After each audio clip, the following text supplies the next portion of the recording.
จัดไปจัดไปพญาจอยมาตัดเอาไม้ไปลงเต่าพี่น้องเพราะเศษไม้อยู่นี่มันหลายเนาะกิ่งไม้แล้วก็เงาไม้นะมันหลาย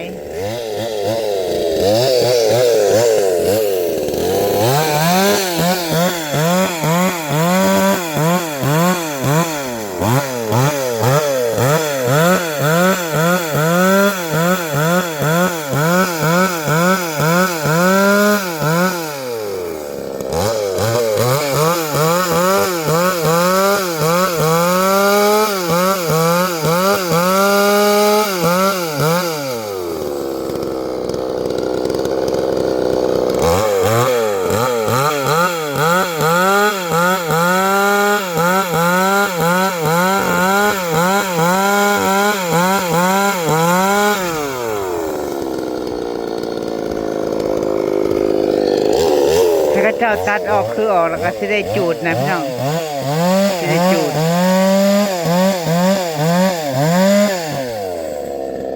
แต่จ้อย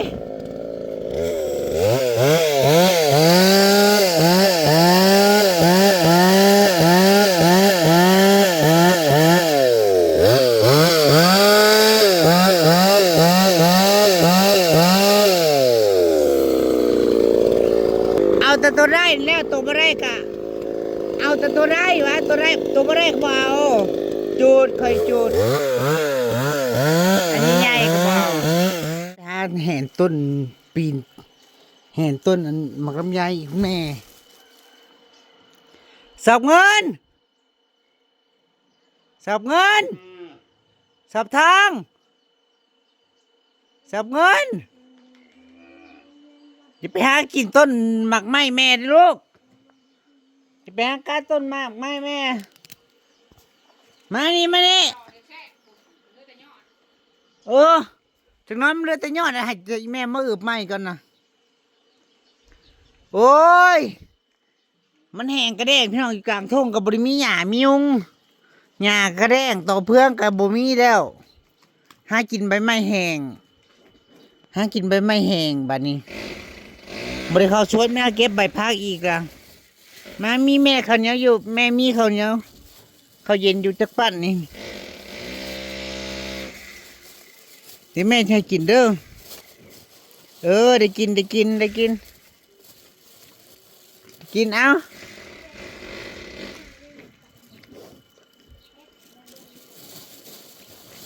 แยกกันลูกแยกกัน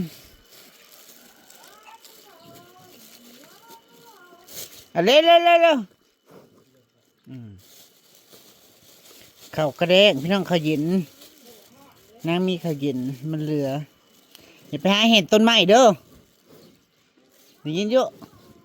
ได้ยินอยู่แม่บ่นี่แม่จะมาตากผมยังไว้นั่นนี่เด้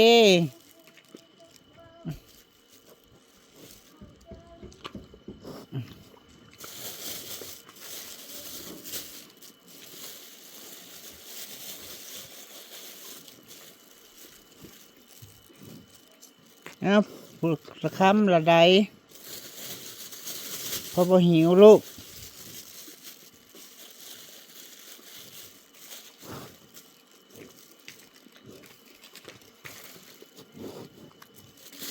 เบิดละบันเดี๋ยวจะพักลูกเอ้ยเดี๋ยวจะพักไม่เคยลงให้เอาดูมีราศีขึ้นมาทันทีสัวมาทันในมุ้งซ้ำโอ้ยคนละอย่างคนละเรื่องเลยสูงยังบัดแอมอันนั้นก็ใส่ชราเซียวลงมามันพอดีมันสิดูโป่งเฮ้ยอย่าไปพังคนอื่นเฮาเบิ่งมีมันสูงมันโป่งเฮ้ยมันสูงมันโป่งตอนแรกเขาบอกว่าสูงเช้าหนาเพราะเขามาใส่นี่ใส่ยังไม่ได้ใส่ทั้งทีผัดมูสึกกว่าสูงจากนั้นเขาแอมแล้วก็ใส่ชราเซียวลงมาอีกจังหน่อยเลยใส่ชราเซียวลงมามันก็สิดูโป่งเป็นเรียบเป็นล่างแล้วพี่น้องเอ้ยคือขอบกระใส่สีขาวนะคืออยู่ขอบสีขาวคือมันดูแจ่มเลย บริเวณเป็นแผ่นนั่นนี่ได้ที่ใส่ตัว เห็นแต่เครื่องนึง เป็นหน่อยหนึงเอาสีเท่า ใส่ดินจีเนาะเพราะว่าตั้งแต่แอมขึ้นมาเนี่ยก่อขึ้นมาเนี่ยก็ดินจีเด้พี่น้องดินจี เบิดเฮือน บ่แม่นดินก้อนเด้นี่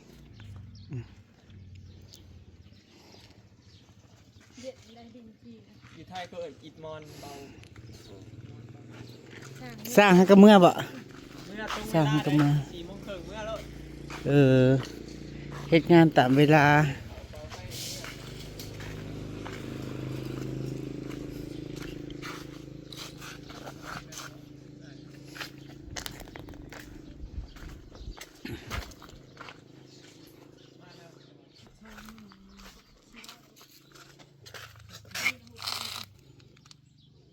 ตัวนี้6,000ปลาย 14,400 เฉพาะอันละอันนี้ก็สังกะสีนะสังกะสีทั้งหนาทั้งนั้นนี่ไรแล้ว ทั้งนี้ละ6,000 ทั้งนี้6,000ตัวน่ะ14,400 เฉพาะค่าแรง บ่เฉพาะทางสีที่สั่งมาแล้วนี่นะ 24,400 เฉพาะเฉพาะค่าของแต่ละอย่างถ้าได้รวม เองดิ แล้วบ้านนี้ สั่งมาจากไทยสังกะสีแล้วมันเลยซ่า แล้วบ้านนี้ขอบคางอีกสังกะสีขอบคางมันเอาไปชื่อเมื่อกี้ก็6,000 กว่าประมาณ 30,000 เกือบ 30,000ใช่ปะเฉพาะสังกะสี เอา ขอบ ตัวหนา คาง ตัวดีด้วยเลยนี่ มีแต่ตัวดีเบิด อยู่ในวัดละ18,000สังกะสี มันบอกมันมีหลายรูปแบบ ขอบข้างก็มีหลายแบบเขาก็มีบูสโคปตัวแพงสุดในเยนเค เล็กหนาเอง แม่นนะ 1.2 เลย แล้วก็ใหญ่ ซื้อเล็กนะเบิดเกือบ30,000 เฉพาะเล็กชื่อ ส่งมา6ก็ไปแล้ว ๆทั้งเล็กทั้งสังกะสีรายร่วมง่ายๆสักประมาณเกือบ70,000เกือบ8เนี่ยเอ้าอันนี้ก็ไหลสักสังกะสีเกือบ30,000แล้วเล็กก็20,000กว่าประมาณ 60,000แล้ว มือ ประมาณ 60,000น่าจะเกิน 60,000แล้วก็มีขาสีอีกเด้ขาป้องสีอีกบ่แม่นบริสุทธิ์กันเลยขาสีทาสีดำอีกป้องสีแล้วก็ขาจ้างเขาทาอีก จ้างไม่ใช่เขาบ่ได้เอามาเอา บ่เอาแล้วไหนเขาไหลเอาเขาบอกข่อย เขาก็สิได้รวมนั่นแล้ว เขาสิได้รวมแล้ว ตอนแรกเราอันว่า14,000คันมีทาสีข่อยเอา 2,000แล้ววันนี้ทาสีบ่เทื่อนนี่เอา 2,000 เอามารุดให้ ตอนแรกเราสิรุดให้แล้วเราในคาทาสีแล้วก็ขากับเขาก็เลยรุดให้บ่ได้เขาเอาซ้ำหามือสิว่ากันถ้าเราไปช้าให้2,000เนี่ย ทางมันจองมัน 50,000 ชื่ออันดินบล็อกเรา จะเงื่อนเป็นช่องสั้นนะพี่น้องเนาะสรุปลงก็มาเป็นสั้นเดียวแล้ว แล้วก็เทกระเทิบวันนี้คือเก่าแมันปะ ยังบ่แน่ถ้าเบิ่งว่าเบิ่งงบเนี่ยมันเบิดฟาดปลายบ่หรือในใดก็สิไปแนวกันคันว่ามันบ่นั่นเดี๋ยวถ่ายมันแล้วก่อน คันเฮ็ดอันนั้นไปสิได้ซื้อตื้มเด้ คันเฮาเฮ็ดไปแบบตรงเดียวกันได้ซื้อใหม่ เดี๋ยวก็ได้ซื้อลงมานี่ คันเฮ็ดเถอะไปให้ส่งเข้าบ่ได้ซื้อ พอกระเทิบมานี่มันก็แม่นอยู่มันบ่ยากแต่ว่ามันกว้างเด้มาละอันมานี่มัน6 เมตรเด้มันเอาได้ซื้อตื่มเล็กๆน้อยๆอยู่แต่ว่ามันหลายเด้ เฮือนหลังนี่หลายเทื่อเฮ็ดเลยพี่น้องตะกี้นะมันมีแต่โครงสร้างลงมานี่แล้วก็เฮ็ดไปหันแล้วก็เฮ็ดเอามาหน้าเฮ็ดมานี่หลายเทื่อเฮ็ด ไม่นี่ก็บ่เทิงคันเฮาเฮ็ดไปทรงใหม่นะครับมันต้องได้ต่อไม้ต่อสังกะสี โอ้ยใหญ่เลยบักหมี่ต้นบักหมี่ก็นางปลูกตั้งแต่นางยังอยู่อะ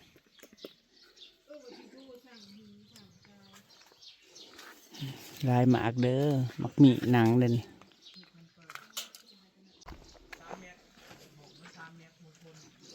เย็ดรวยยังเขามานอนบางมือเพิ่นเขามานอนเลยพี่น้องเพิ่นขี้ฮอดเฮือนเพิ่นว่า เมื่อคืนก่อนเพิ่นก็ยังจมว่ากูขี้ฮอดเฮือนกูเด้อเพิ่นว่า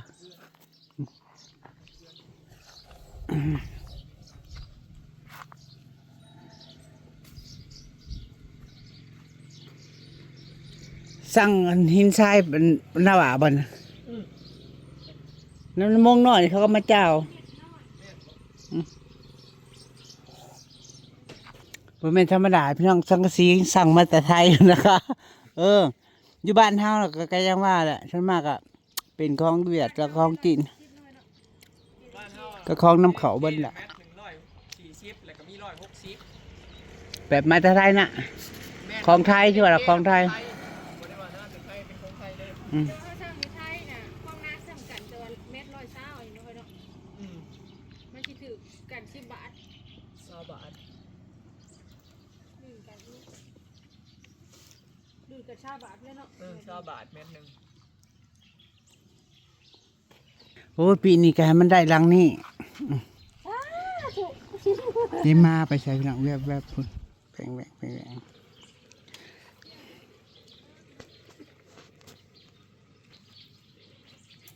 ยังสร้างเจ้าเบิดเท่าใดเด้เพิ่นจะซื้อเครื่องเพิ่นว่าได้เฮ้ยมีคนอยากเฮ็ดเพิ่นว่า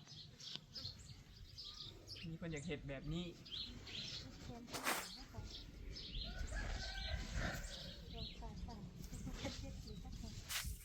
ประมาณนั้นแถวๆนี้เพราะว่าพอไปซื้ออีหลีแล้วมันบ่ได้เอาตามที่เขาบอกไงเอาไปเลือกเอาที่ตัวดีเบิดก็ง่ายก็คือแบบอย่าให้เลือกคือเฮ็ดเทือนใหม่ เอาตัวนาตัวดี อิหยังก็เอาตัวนาตัวดี งบ เบิด เขาตั้งไว้มันก็บานปลายไปนะ ยังเพชรสุดาสีแอมขางมันบ่นะสีเทาสีแอมขางสีเทาลงมา คือแผ่นอิหยังก็สีฟ้ารอบนอก วิวตรงนี้พี่น้องจะเห็นประจำเนาะส่วนยามนาส่วนยามนาก็จะวิวดีงามเขียวเวลานางออกบ้านเนาะ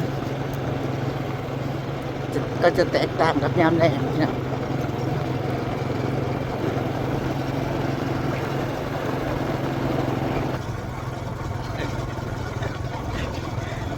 กลายเป็นเด็กเล่นกับเด็กสก้อยพี่น้อง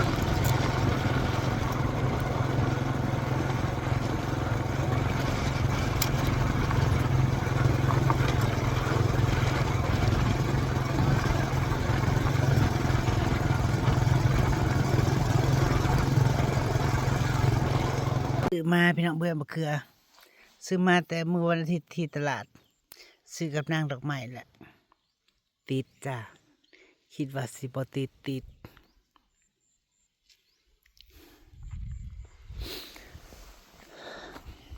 หลายคนก็แนะนำมานะจ๊ะแนะนำมาบ่ต้องให้มันติดหมากพี่น้องนางก็เลยเด็ดช่อดอกมันออก ให้มันใหญ่ก่อนว่านางก็เลยเด็ดช่อดอกมันออกบุกคนกำปั้ม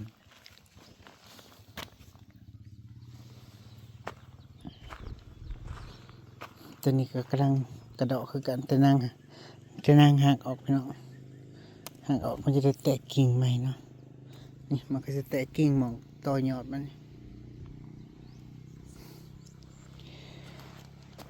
อีกบนานนะเฮาดูแลใส่พ่นใส่ปุ๋ยก็สิเป็นหมากก็สิใหญ่ไวเป็นหมาก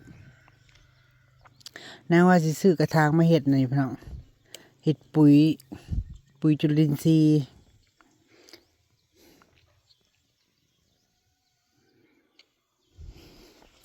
ตอนนี้มันก็ยังแม่นอยู่ยังดูแห้งแล้ง ถ้าเบิ่งตอนต่อไปเนาะว่าจังใดว่านางสิปลูกหยังแหน่ขึ้นมาตรงนี้เนาะจ้ะเนาะวันจันทร์เด้อพี่น้องวันจันทร์สิไป วันจันทร์สิไปไทย วันจันทร์สิไปเขมราชพี่น้องไปหาเบิ่งพญาเนาะไปหาเบิ่งของใส่ต้นไม้ต้นมะพร้าวปลูกมะพร้าวเบาเสือเพิ่นน่ะเอามะพร้าวมาปลูกแค่3-4 ต้นนางก็คิดว่าประมาณนั้นแล้วเนาะมุมหนึ่งแล้วก็มามุมหนึ่งมุมอย่างละมุมมองละมุมแล้วเนาะ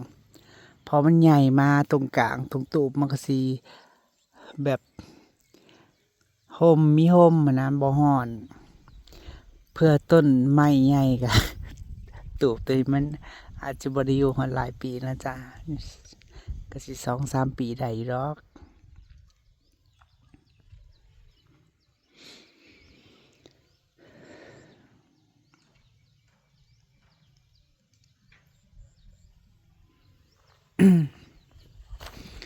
เบิ่งต้นพริกคุณแม่ที่ปลูกคุณแม่ติด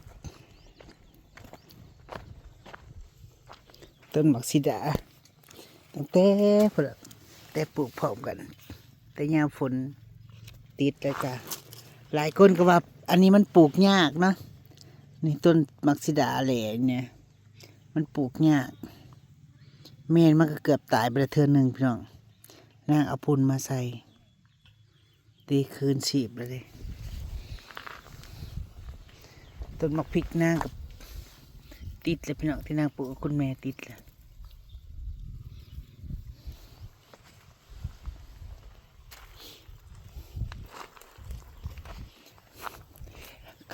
เขาเห็นข้าเจ้าเม่นบอก ขอบคุณทุกคำแนะนำด้วยพี่น้องข้าเจ้าใส่ประมาณจัก2-3 สั่นนางเอาขี้หมูลงขี้อันนั้นลงแล้วก็เอาดินกบอีกเทีนึงแล้วก็มาเอาพวกใบไม้เนาะใบอ้อยแห้งเอามากบสั้นที่2สั้นที่3คิดเต็งไว้ให้มันซุ่มนะพี่น้องเขาเจ้ามันซุ่มว่ามันจะออกหนอไก่มันก่อใหญ่กว่านี้จะสิตัดฮอนลงเนาะพี่น้องตัดลำมันบ่อยมันสูงประมาณไหนให้มันแตกแหนงคือเห็นในบ้านพี่น้องในบ้านเขาเจ้าก็มีสวนหน่อไม้เด้เขาเจ้าตัดประมาณนี่แหละให้มันแตกแหนงดิเขาบ่ได้มันขึ้นเหี่ยวแบบนี้เด้ก่อใหญ่แตกแหนงมันจะแดงใหญ่เขาเจ้าปลูกขายน้ำหนังเขาเจ้าขายแหนงมันยามนี่เขาเจ้าก็ได้ขายพอยามฝนนะก็บ่ได้ขายเพราะหน่อไม้ธรรมชาติหลายเนาะหน่อไม้ตามป่าก็หลาย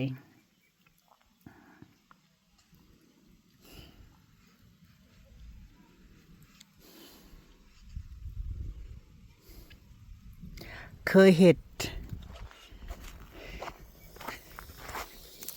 แล้วเจ้าเคยเห็ดแต่ละมื้อละคิดฮอดเป็นบ่มื้อใดบ่ได้เห็ด มื้อใดบ่ได้เห็ดแล้วคิดฮอดนี่ก็เจ้ากับเป้าขอมาโลด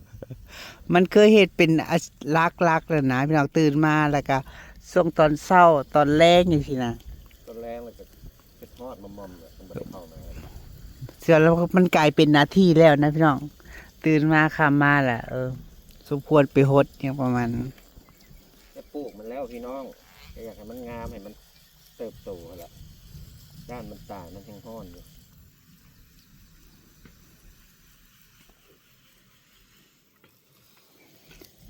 เริ่มมีเพาะไม่ได้พี่น้องกอไผ่ก็มีแล้วเริ่มต้นมะพร้าวไปนี่แหละไปเข้มราชแล้ววันจันทร์นี่แหละพี่น้องไปหาเบิ่งเบียร์ใหม่เลยนะเพราะว่าเป็นวันตลาดใหญ่พี่น้องนางเคยไปย่างอยู่เท่านึงตลาดใหญ่ที่ไปย่างเบิ่งพะยางแต่บ่ฮู้ว่าพะยางเฮาสั่งเป็นกอกมันมีแค่4 เม็ดพี่น้องมีเนาะมันมีแต่แค่4 เม็ดถ้าเฮาสั่งในโรงงานน่ะเฮาสั่งตัดได้แต่วันนี้เฮาก็สิมาต่อเอา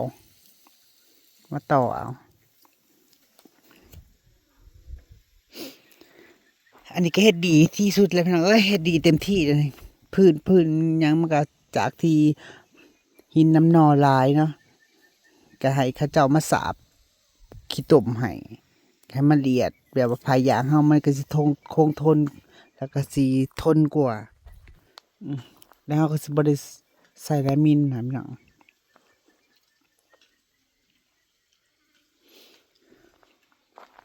ออกจากสวนนั้นก็เดี๋ยวจะไปหาสอนพี่น้องจะไปหาสอนพุ่นในบ้านแต่นางปีนยังบ่เทิกได้ไปสอนจักเทื่อดอกผู้เขาใช้สอนบอกเป็นน้องเขาเจ้าพี่น้องน้องเขาเจ้าแต่ละปีก็เคยไปสอนถ้าลงไปสอนในน้องนางก็หินน้ำนอลายแล้วก็บัวลายสอนบ่ได้สรุปเบี้ยมะเขือติดจ้า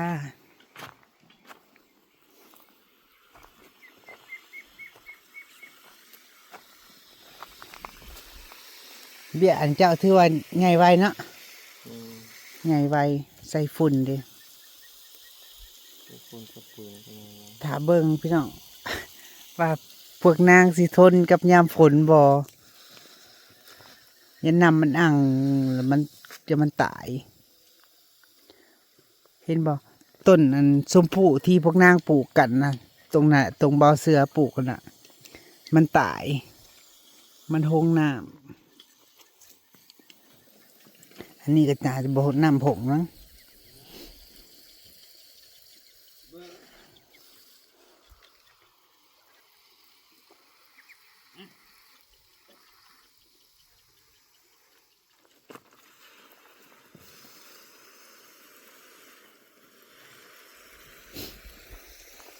เขาจะไปซื้อไข่มาเห็ดปุ๋ยจุลินทรีย์ใหญ่ไวมาฉีดพี่น้องจ๋ามันหนีอำลาพาจากกันเด้อจ้าก่อนอื่นก็ขอบคุณทุกคอมเมนต์ขอบคุณทุกกำลังใจขอบคุณเลยเบอร์สุขุสุขคนเด้อจ้าสวัสดีค่ะ